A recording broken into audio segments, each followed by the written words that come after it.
dando ya declaraciones el titular de la cartera, Carlos Gallardo. Escuchemos. Solamente una persona que haya perdido la razón puede estar en contra de una educación democrática, una educación contraria al autoritarismo, o oponerse a una educación en valores en estos momentos en que es transversal la corrupción, o oponerse a una educación que articule con la producción para avanzar hacia el desarrollo económico, o una educación ambiental para enfrentar esta crisis climática por si no puedo y este hablar. calentamiento global. En fin, no sigo porque esta convicción que tengo de que educación es alternativa y solución para todo es una convicción muy profunda.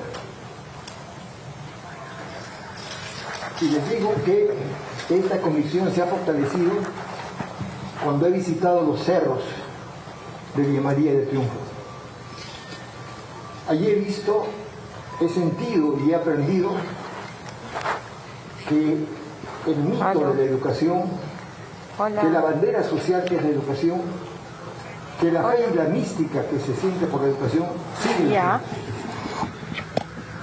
No ha decaído. Y creo que deberíamos aprovechar las potencialidades que tiene la educación como campo de consenso, como campo de acuerdo. He visto en los cerros de Villa María del Triunfo cómo los pobladores, las lideresas de la población, al lado de las ollas comunes, han construido escuelas donde atienden a los más pequeños y a las más pequeñas.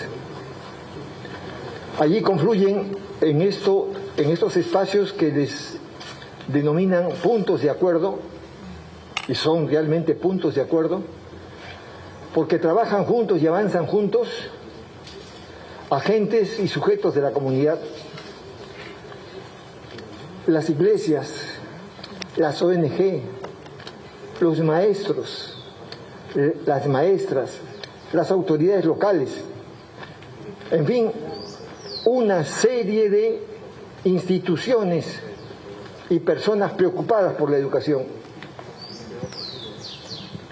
Y esa experiencia pequeñita me ha convencido que tenemos que impulsarla, promoverla y avanzar hacia una movilización social por la educación que culmine en un pacto social por la educación, que convoque y movilice a los maestros, a los padres de familia, a las autoridades locales, regionales, nacionales. Nadie está excluido, todos están convocados. Los intelectuales, las facultades de educación, los institutos pedagógicos, en fin, necesitamos esta inmensa movilización social por la educación, porque es la verdadera alternativa, la verdadera salida, la verdadera solución a los problemas que afligen a la educación nacional. Señores periodistas, señoritas y señoras periodistas, queremos retornar a la escuela, queremos volver a las aulas, queremos reencontrarnos con nuestros alumnos, con nuestros estudiantes. Yo soy un viejo maestro, hasta el año 2019 estuve en las aulas universitarias y ha sido una estupenda, una maravillosa forma de envejecer el estar rodeado de jóvenes transmitiéndoles nuestras experiencias, nuestras lecturas. Ha sido formidable y extraño las aulas. Queremos que este retorno a las aulas sea seguro. Coincidimos plenamente con la señora Mirta Vázquez, presidenta del Consejo de Ministros. Coincidimos plenamente, nos identificamos con la voluntad del maestro presidente Pedro Castillo. Y dicho sea de paso, su palabra de maestro la está cumpliendo. Son 1.000 millones de soles destinados al pago de la deuda social. La deuda, más que social, deuda laboral con los maestros, porque es un trabajo que no ha sido pagado. Y en ese sentido, de estos 200 millones que se destinaban anualmente, se ha quintuplicado. Y ahora son 1.000 millones con los cuales se inicia este pago de la deuda que desde hace muchos años atrás se tenía con el magisterio. Queremos retornar a las aulas, queremos reencontrarnos con nuestros alumnos, pero queremos que este retorno y que este regreso no tenga el carácter dramático y terrible que tenía la crisis de la educación en el 2019. La crisis no la ha causado la pandemia, la crisis ya estaba instalada. Perdón. Les decía que la crisis ya estaba instalada en nuestra patria, la crisis educativa, esta dramática, esta hermosa tarea educativa atraviesa ahora una dramática situación, más dramática aún, acrecentada por el COVID. No queremos volver a esa escuela dramática, terrible. Queremos regresar con una nueva escuela, con una nueva educación. Y queremos por eso hacer esta movilización social en la que todos los que nos preocupamos por la educación impulsemos. Yo soy saint-simoniano. Lo que decía Saint-Simon era: la educación es el único proceso social que puede transformar la sociedad sin derramar una sola gota de sangre ni una sola lágrima.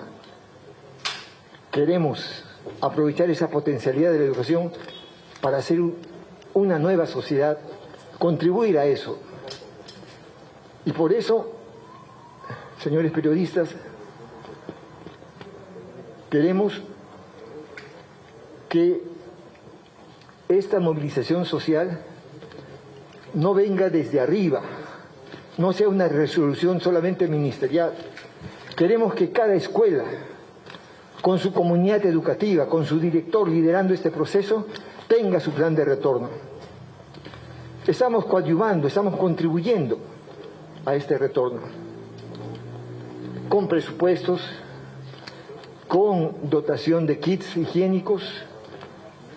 Allí donde no llega el agua y la brecha de infraestructura calamitosa de nuestras escuelas es abrumadora.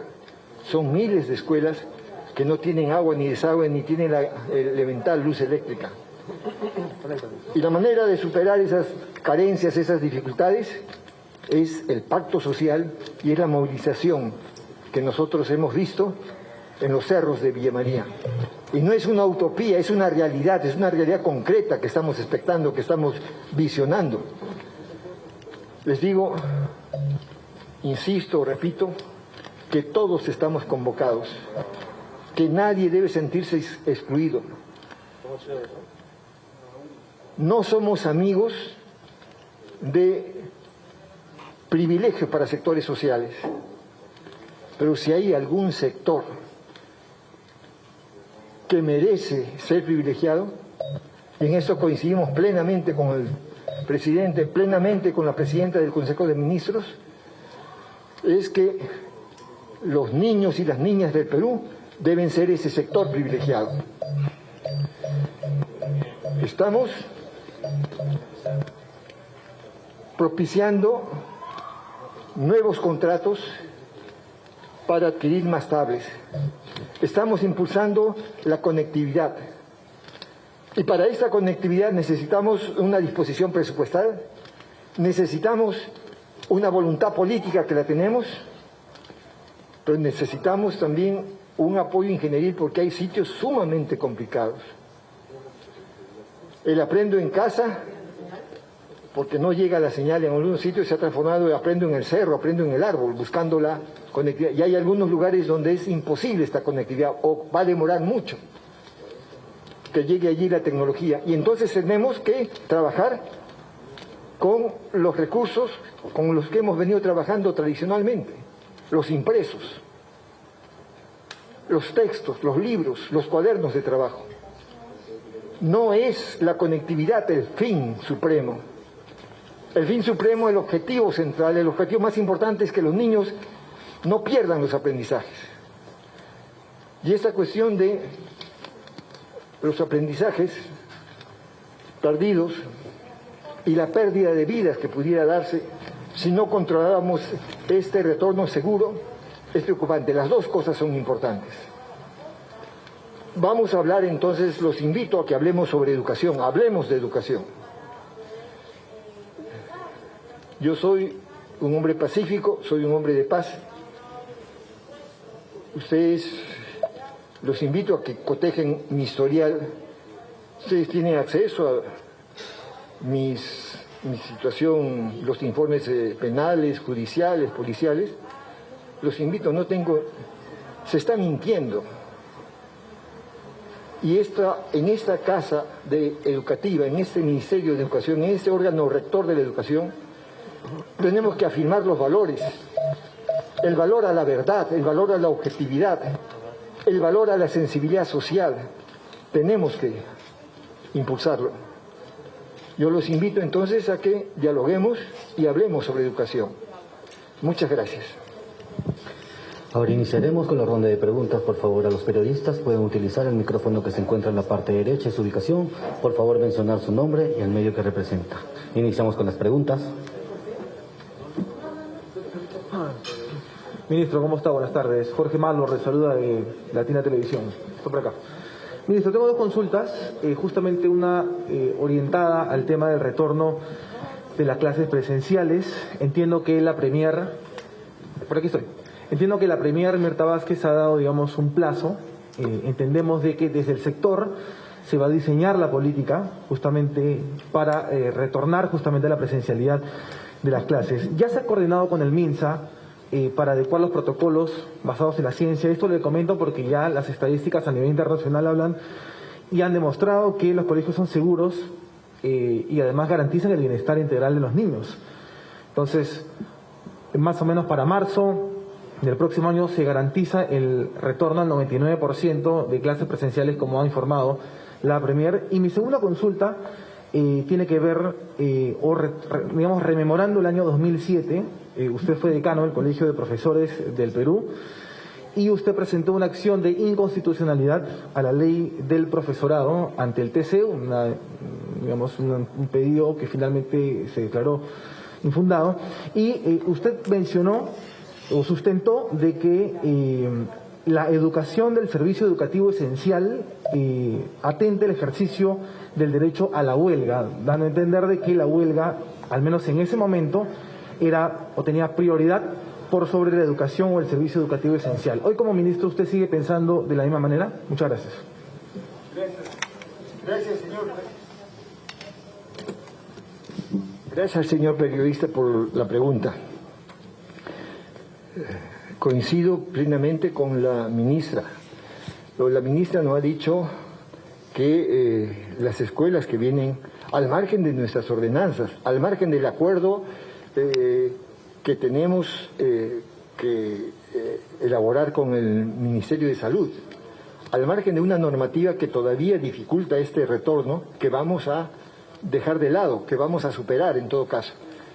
Nosotros somos amigos de retornar a las aulas, como les decía, y en estrecha colaboración con el Ministerio de Salud ya hemos aperturado, ya hemos vuelto a la presencialidad en las aulas universitarias. Consideramos que la madurez, la mayor edad de los estudiantes universitarios garantiza el cumplimiento del respeto al protocolo. Con los niños tenemos que estar impulsando. Creo que, digamos, los niños tienen las capacidades para asimilar, digamos, esta seguridad de esos protocolos. Y a veces continuamente a los mayores nos están llamando la atención, no diciendo ponte la máscara, no lo olviden. Mi bisnieta me llama la atención, me jala las orejas en este sentido. Entonces estamos por el retorno a la presencialidad. Lo único que planteamos es que se haga con la mayor seriedad, con la mayor responsabilidad, con la mayor prudencia, nada más y nada menos. Sobre el derecho esencial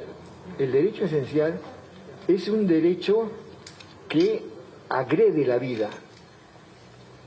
Por ejemplo, una huelga que corte el servicio de agua es una cuestión que afecta a nuestra salud, que afecta, digamos, a la vida.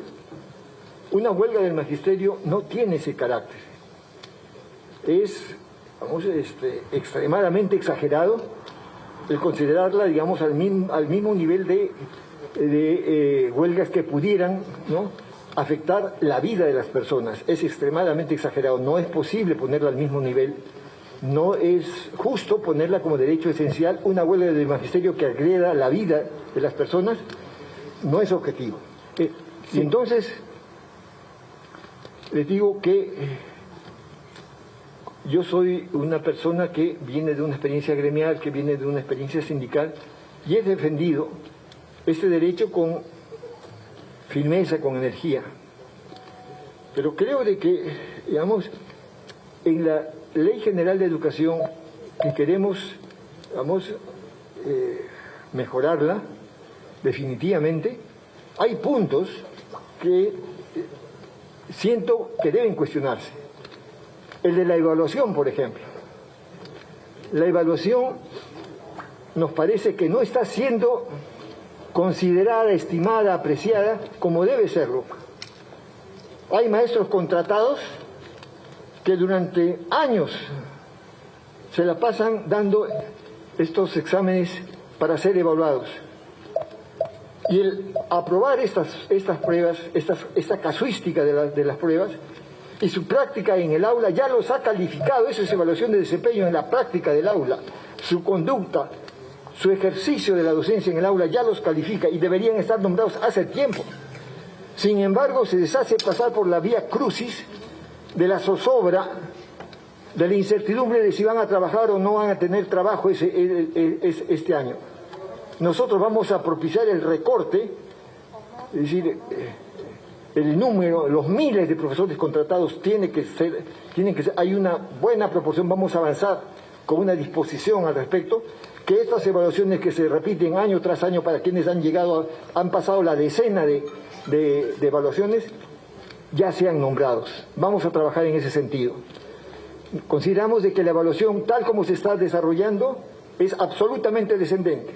Solamente se evalúa a los de abajo, a los estudiantes y a los maestros, y no se está evaluando a los de arriba. Yo no he visto jamás que un ministro de Educación sea evaluado. Y hay ministros de evaluación que han hecho gestiones y políticas desastrosas. Entonces, evaluemos también a los de arriba. Me va a gustar muchísimo que al término de mi gestión sea evaluado. Creo que de alguna manera este proceso de evaluativo reproduce, ¿no?, una situación de temor, el miedo, y esta cuestión de perder el trabajo es un factor de incertidumbre, de temor, que no crea el clima subjetivo, el clima, la situación psicológica más propicia para desarrollar. Un proyecto educativo necesita continuidad, necesita sostenibilidad, no puede ser fragmentado cada año. Necesitamos estabilidad para el magisterio. Sí. Considero que la meritocracia es importante. Sí, ministro, disculpe, ¿cómo está? Nuevamente Latina, solamente para terminar conmigo, no quedó claro la primera respuesta. ¿Habrá finalmente o no habrá, digamos, el retorno a la presencialidad de las clases? Porque por supuesto que sí. O sea, usted lo asegura. Le estoy diciendo con toda claridad y me esfuerzo por ser claro de que no le vamos a decir a las escuelas que ya abrieron al margen de nuestras ordenanzas, no le vamos a decir retornen a sus hogares y cierren las escuelas. ¿Cómo vamos a hacer eso? Eso sería un desatino, una cosa inconcebible. Ni la señora Mirta Vázquez ni yo hemos dicho una palabra al respecto. Queremos simplemente, lo reitero, lo repito, lo subrayo, lo acentúo, que este retorno sea seguro. Y así como hicimos con el Ministerio de Salud, estos protocolos y este retorno a las aulas universitarias Queremos que esto se dé en la educación básica, con los pequeños, las pequeñas, los profesores y los estudiantes de educación primaria y con los profesores y estudiantes de educación secundaria. ¿Qué no le queda claro? Y entonces termino manifestando que hay puntos en la Ley General de Educación que son discutibles, que los vamos a discutirlos con la comunidad, con el país. Vamos a establecer un debate, una polémica alturados, respetuosos, pero necesitamos que estos puntos, como la evaluación, por ejemplo, que son sumamente polémicos, nos pongamos de acuerdo. ¿Otra pregunta? Ministro, sí, muy buenas tardes. Estamos en vivo para RPP Noticias. Entiendo que el retorno a clases va a ser de manera voluntaria y de manera gradual. ¿Qué va a pasar con las regiones como, por ejemplo, Piura? El director regional de educación de Piura, a través de RPP, precisamente informó que los niños no podrían volver a las aulas porque no se darían las condiciones mínimas y protocolos de seguridad. ¿Qué pasaría con estas regiones donde tienen altos niveles de contagio? ¿Se va a enfatizar? Por favor, comenten. Yo le manifestaba al iniciar esta conferencia de prensa, esta entrevista, que la situación es diversa. En algunas regiones pequeñas como Tumbes ya se ha dado un porcentaje muy alto de retorno a las aulas. No es total. En algunas regiones como Moquegua se está dando un retorno a las aulas, pero no es total. En Loreto que es la región más grande, más extensa de nuestro territorio, se está dando, digamos, un retorno en los caseríos y distritos más lejanos, no en la ciudad de Iquitos todavía. Se está avanzando en ese sentido. Entonces, tenemos que contemplar esa heterogeneidad, esas diferencias regionales. Entonces, sería absurdo que nosotros planteemos una situación homogénea, un dictamen, digamos, para todo el territorio, para todas las regiones. Digamos, ese sentido de la territorialidad, digamos, no lo tengamos en cuenta. No sé, Mary, si quisieras desarrollar algo sobre ese retorno a las aulas, por favor. Sí, muy buenas noches. En relación a la última pregunta y el retorno, que finalmente es lo que nos convoca, uno de los puntos claves es que, como se viene diciendo y como lo ha dicho el ministro, es un retorno que ha de contemplar un tema de contexto, de territorio, y por otro lado, sí, es un entorno en donde tenemos que garantizar el derecho a la salud y a la vida tan igual como el derecho a la educación. Entonces, para lo primero, estaríamos enfocados justamente a generar esas condiciones de implementación de los espacios, como por ejemplo, que los salones o los espacios donde van a albergar a los niños, por ejemplo, tengan la suficiente ventilación, lavamanos al inicio, o a la entrada, mejor dicho, de las instituciones educativas, y el desarrollo de protocolos que ya venimos coordinando y que ya los tenemos trabajados con el MINSA, porque ellos son la autoridad respecto a esta situación. Como bien se refirió algún periodista, el desarrollo de la pandemia y a su vez de las evidencias nos vienen dando algunas informaciones sobre cómo deben ser realmente ese protocolo, y qué mayor autoridad que el MINSA, que nos viene dando las pautas para formular esos protocolos. Estos protocolos son los que garantizarían justamente el resguardar la salud de nuestros estudiantes, de nuestros maestros y de sus familias. Es esa manera de ejemplo o de puntualizar algunos aspectos, porque también tenemos otras aristas como es el transporte de los estudiantes. Por eso que hablamos de una nueva escuela, de generar nuevos espacios. En algunas instituciones, sus mejores espacios no necesariamente son las aulas. Yo he visitado muchas instituciones en donde de pronto no existe, por ejemplo, la ventilación cruzada, que es muy necesario. Entonces, las escuelas ubican espacios diferentes a las propias aulas para acondicionarlos. El retorno es progresivo, como bien se ha dicho, con el distanciamiento social que tenemos que tener y todos los protocolos existentes.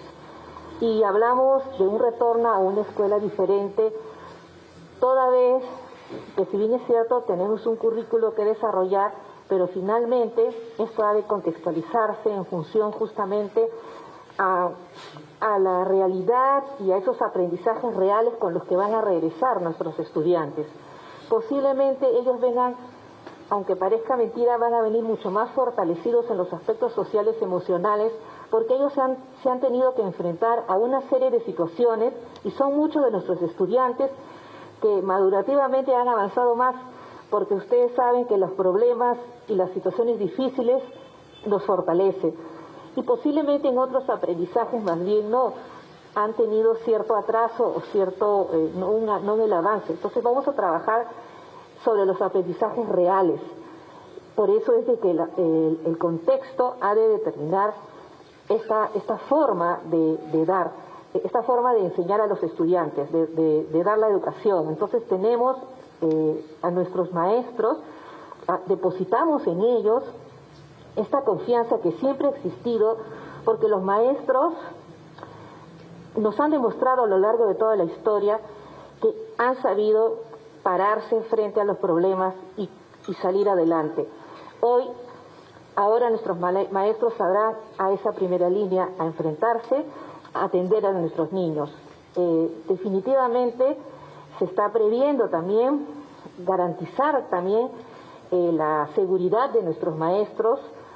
Por ello, la necesidad que todos los que asistan estén vacunados. Ahorita estamos en un avance y el 89% de los maestros del Perú están vacunados con su segunda dosis. Eso quiere decir que el otro tanto por ciento de maestros han de vacunarse es nuestra responsabilidad o nuestro deseo que ellos formen parte de los vacunados y finalmente llegamos al 100%. Al igual nuestros niños y las familias. La escuela va a ser una oportunidad, un espacio para salir de la mejor manera de esta pandemia. Todos sabemos que los países desarrollados, donde tienen una mejor educación, ¿cierto?, son los que han enfrentado la pandemia de mejor manera. Muchas veces creo que todos somos conscientes que hay familias que no han encarado de manera oportuna, con educación la pandemia, y más bien han generado posiblemente situaciones adversas a superarla. Es la escuela también un espacio donde los niños que de repente en sus casas no usan correctamente las mascarillas, donde en sus casas hacen fiestas COVID, donde en sus casas cometen una serie de imprudencias, al llegar a la escuela y al vivir vivencialmente, no porque lo leen, sino porque lo viven, esos protocolos de cuidado, de respeto, de autocuidado, trasladarán a sus propias familias, a sus padres que de repente no tuvieron la oportunidad de educarse, a educarse en ello. Entonces consideramos que la escuela se convertirá en un espacio también para sacar adelante y salir de esta crisis que es la pandemia. ¿Cuántos padres de familia, hasta hace poco escuché a alguien, a un personaje conocido que decía que si no fuera porque iba a viajar no se vacuna? Los niños aprenderán en la escuela también la importancia y posiblemente animarán a su tío, a su abuelito, a su hermano que no se quiere vacunar, porque cada vez comprenderemos la importancia de enfrentar la pandemia de la mejor manera, ¿no? Bien, gracias. ¿Sí? Bien, ministro, Carlos Ábalos de Canal N y América Televisión. Un favor, ¿cuál sería el mensaje a los padres de familia en este contexto? Porque están preocupados respecto a los protocolos de bioseguridad y la vacunación justamente también de los maestros. Hace unos días un colectivo que agrupa a padres de familia de escuela pública y privada estaban justamente preocupados porque anunciaban de que los protocolos son muy rigurosos. Por ejemplo, el distanciamiento entre los alumnos, ¿no?, en las aulas, alrededor de 4 metros cuadrados. Eso fue lo que manifestaron. Quisiera que nos detallen en ese sentido y cuál es el mensaje para los padres de familia. Gracias. Estamos acá con el señor Trejo, que es líder de los padres de familia, me gustaría también que hiciera uso de la palabra. Pero en nuestro caso decimos que la comunidad educativa de la cual forman los padres es la que tiene, según la normatividad vigente, este retorno tiene que ser participativo. Los padres de familia no es que nos esperen, ¿no?, a qué dice el ministerio. De acuerdo a sus condiciones específicas y concretas del plantel, de la institución educativa, deben decidir ellos. La toma de decisión en última tienen que hacerla ellos. Nosotros, para que se cumplan los protocolos, estamos entregando kits higiénicos, estamos adecuando los servicios higiénicos, estamos refaccionando aulas, pero creo de que, miren, faltando tan pocos días para el término del año escolar, las actividades, más que recuperar aprendizajes, tienen que ser un retorno a la escuela lúdico, tiene que ser un retorno a la escuela donde se priorice la situación vital, la cuestión de las enseñanzas para la vida. Y tal como lo están haciendo muchos colegios, tiene que ser, más que encerrados en las aulas, tiene que ser en los espacios abiertos. No nos descuidemos de esta situación. En algunos países se está dando una cuarta ola, no descartemos nada. Le digo, si bien ustedes aseguran de manera categórica, definitiva, que no está pasando nada y que no va a pasar nada, les digo, me parece una posición sumamente optimista y de repente sumamente equivocada. Yo creo que no podemos descartar nada. Y en ese sentido, la cuestión del aforo, la cuestión de la utilización de los espacios abiertos, la utilización de los patios, etcétera, etcétera, para evitar esta situación de estrechez de las aulas, en actividades lúdicas, en actividades artísticas, eso es lo que se tiene que priorizar. En la recuperación de los aprendizajes vamos a hacerla con intensidad, con una nueva orientación curricular el próximo año, donde se prioricen, digamos, las situaciones vitales, las situaciones de la vida, las situaciones de recuperación emocional, tal como lo ha manifestado Mary. Por favor, si pudieras agregar algo, Marisa. Sí. Buenas tardes, Marita Sánchez Perales, directora regional de Educación de Lima Metropolitana. En la misma línea que el señor ministro ha venido explicándoles, nosotros quizás no tenemos visibles muchas de las actividades que se han realizado a lo largo y ancho del país con miras al retorno seguro a clases. Actualmente tenemos ya 55 escuelas en Lima Metropolitana que tienen algún grado... Así pasó. Bueno, sí, cómo no. En este momento contamos con 55 instituciones educativas en Lima Metropolitana que tienen, sí.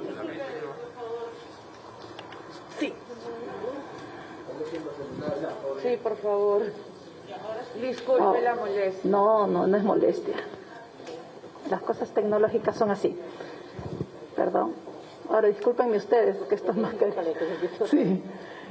Bueno, en este momento ya tenemos 55 escuelas en Lima Metropolitana, de diversos niveles y modalidades, que han regresado a algún tipo de normalidad. Invitadísimos quedan para ver estas experiencias y para ver cómo confluyen padres de familia, protagonistas en la educación de sus hijos, involucrados en la educación de los mismos, aprovechando esta viada que la pandemia hizo con el aislamiento social, en la que ellos han tenido que trabajar lado a lado con sus niños para que salgan adelante, con todos los trabajadores de la educación comprometidos, tanto profesores, administrativos, auxiliares, con directivos eficientes, con personal de UGEL y DREL idóneos, equipos idóneos que nos ayuden a salir adelante, y con la empresa y sociedad civil, otros sectores, municipalidades, otras instituciones como aliados prioritarios. Vamos a sacar adelante esta gran movilización que está proponiendo el señor ministro para un retorno, para un buen retorno, para un retorno seguro a las aulas. Sería interesante que ustedes nos acompañaran, ¿no?, ya que justamente el señor ministro les va a anunciar las diferentes visitas que va a realizar, ¿no?, a diferentes instituciones educativas, donde ustedes están muy invitados a acompañarnos. Gracias. ¿Alguna otra pregunta? Sí, ¿cómo están? Muy buenas tardes. Buenas Jacqueline tardes. Martínez de ATV. Buenas tardes al ministro y a toda la mesa. Acaban de anunciar que 55 escuelas han regresado a la normalidad. La pregunta, yo tengo dos preguntas. Una de ellas es, ¿cuáles son las principales razones por las cuales estas escuelas han regresado a la normalidad? Más allá de las normas de bioseguridad, hay que tener en cuenta que antes de la pandemia ya había un gran problema respecto a infraestructura. Entonces, hay data que indica que cerca de 500.000 estudiantes se están viendo perjudicados por la falta de infraestructura en sus colegios. Y es quizás esta el mayor problema para que las escuelas no se abran, teniendo en cuenta que en toda la región ya se han abierto. Esa es la primera pregunta, ¿no? ¿Cuáles son los principales problemas? Si pudiera ser súper puntual. Y la segunda, ministro, básicamente, ¿qué hay de estas, y discúlpenme que salga un poco del contexto, sobre estas denuncias y sus vínculos sobre la fundación del FENATEP con ARE? ¿No? Ha habido mucha información periodística que data de estos vínculos suyos y que incluso están generando cierta polémica en el Congreso de la República, para lo cual están solicitando que usted sea removido del cargo. Muchas gracias. Gracias, señorita periodista. Sobre este estado calamitoso de miles de instituciones educativas en cuanto a infraestructura, le digo, es una preocupación como de los maestros, de las maestras. Yo creo que Dios es peruano. El último sismo que se dio en Pisco, en Ica, digamos, se dio en horario no escolar. Y eso, me parece, digamos, fue milagroso, porque si se hubiera dado en horario escolar, hubieran muerto centenares de niños. Es decir, estamos en una zona sísmica y hay escuelas que Defensa Civil, por millares, digamos, ha declarado en emergencia. Un sismo fuerte puede traer, en horario escolar, puede ser una mortandad inmensa. Nos preocupa esa situación, pero es una cuestión. Yo tengo 20 días instalado, hay una continuidad en la gestión anterior del profesor Juan Cadillo, pero también hay cosas que queremos incorporar. Y quisiéramos incluso pedir un préstamo a nivel internacional para atender esta situación de la infraestructura. Es calamitosa, es terrible. Si hubiera un sismo, y esta es una cuestión que nos debe preocupar a toditos. Yo les pido de que desde los medios planteemos esta situación. No puede ser de que de aquí a 25 años, de aquí a un cuarto de siglo, pudiéramos cerrar esta brecha. Somos una zona sísmica, en cualquier momento pudiéramos tener una catástrofe de ese tipo. Y si se da en horario escolar, entonces en esas escuelas debilitadas sus infraestructuras, sería, digamos, una situación sumamente trágica. Sobre la cuestión de la FENATEP, les dije, miren,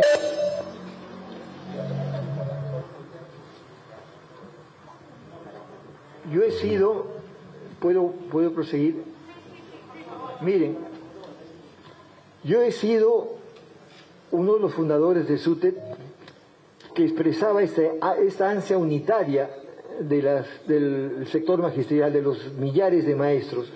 Los maestros queríamos la unidad, queremos la unidad. Y lo hicimos con una frase que quisiera que ustedes la propiciaran, porque nuestro país necesita, digamos, de estas frases. Decíamos, había 4 sindicatos incapaces de ponerse de acuerdo. Le pido por favor al señor periodista que arregle esa situación. Bien, continúo. No obstante, prosigamos. Les decía, allí donde había 4 sindicatos incapaces de ponerse de acuerdo y que mutuamente se echaban la culpa del fracaso de la lucha por las reivindicaciones, nosotros dijimos, unidos como los dedos de una misma mano, unidos como las aguas de un mismo río, unidos como las ramas de un mismo árbol, formemos, ¿no?, un sindicato único. Y lo hicimos. Y ese sindicato nos enorgulleció por muchos años. Fue un sindicato realmente vigoroso. Esas siglas que antes nos enorgullecían, hoy día me parece que, digamos, no están siendo usadas correctamente. Y entonces les digo, he sido el primer decano del Colegio de Profesores. Creo que los gremios, creo que los sindicatos son la solidaridad organizada. Y no hay que satanizarlos, no hay que estigmatizarlos. La FENATEP es un gremio que agrupa a millares de maestros. Y es un jardín donde se dan todos los colores. Los blancos, los rosados, los rojos. Y otras gamas coloridas. El único color detestable es el amarillo. Y entonces, colegas, yo creo de que los invito nuevamente a que revisen mi historial. Sí, porque en una marcha nos aproximamos a sectores con los que discrepamos, con los que no coincidimos en ideas, pero sí coincidimos en el sindicato, porque el sindicato es un frente amplio donde están todas las posturas, aún las equivocadas, con las cuales nosotros combatimos, con las cuales nosotros discutimos, pero dialogamos, porque por más diferentes que sean nuestras ideas, no son acciones. Una cosa es, las ideas se combaten con ideas, y nosotros combatimos con ideas. Contesto a su pregunta manifestándole que toda nuestra vida hemos mantenido un diálogo con los que piensan distinto a nosotros y mucho más con los que coinciden. Nos agradan, digamos, las coincidencias, pero no podemos evitar las diferencias. Si por estar próximos en una marcha, si por estar próximos en una actividad sindical, una foto, digamos, a partir de eso concluye de que somos terroristas, somos terrucos, somos violentistas, le reitero la frase saint-simoniana de la cual, digamos, con la cual me identifico. La educación es una actividad social, un proceso social por el cual podemos transformar la sociedad sin derramar una sola gota de sangre ni derramar una sola lágrima. Estoy convocando a los empresarios, estoy convocando a las autoridades, al Ejecutivo, al Legislativo, a esta movilización que debe encabezar nuestro maestro presidente, Pedro Castillo. Esa movilización, intensa movilización social, este pacto social por la educación es una movilización pacífica, democrática, participativa. ¿Qué tiene de malo eso? Eso es formidable, eso es estupendo. Les invito a los medios que participen de esta movilización social por la educación. Desde mañana inicio esa movilización social visitando Lima Norte. Y pasado mañana estaré en el sur, digamos, en alguna región del sur, digamos, también participando de esta visita inopinada a las escuelas para ver, digamos, este retorno a la presencialidad. En eso estamos. Buenas tardes, ministro. Don Rodríguez, de Panamericana. Quería hacerle una consulta. ¿Qué podría responder a los profesores del SUTEP que han anunciado en un comunicado el día de hoy que el incremento del COVID y el presupuesto insuficiente no permiten el retorno a clases semipresenciales? En conversación con el señor Lucio Castro nos comentaba que ellos están esperando que se mejore el tema de la infraestructura, los protocolos de bioseguridad y que se aumente el tema de la vacunación en menores para que los profesores puedan regresar a las clases el próximo año. Gracias. Gracias también. Miren, soy una persona dialogal, soy una persona que tiene una política de puertas abiertas, soy una persona que dialoga con todos. Voy a dialogar con el SUTEP entrecomillado que preside el señor Castro. Vamos a dialogar. Considero que esas afirmaciones que usted nos ha transmitido son profundamente equivocadas. Si hay comunidades educativas, si hay padres de familia, si hay maestros, y como hemos dicho, digamos, los maestros están en este momento asumiendo la primera línea. Y por eso, ¿no?, por ponerse en la primera línea en esta lucha contra el COVID que tenemos que vencer, y en esta lucha contra la pobreza educativa que tenemos que vencer también, en esta lucha, digamos, los maestros en este momento, junto con los médicos, se ponen en la primera línea. El señor Lucio Castro está llamando a una cuestión de no avance en la problemática educativa, de no retorno, y me parece que eso es totalmente erróneo. Esa es mi actitud frente al señor Lucio Castro y la institución que se manifiesta mayoritaria. Por favor. Dos últimas preguntas para culminar esta actividad. Una última cosita. Ministro. Sí.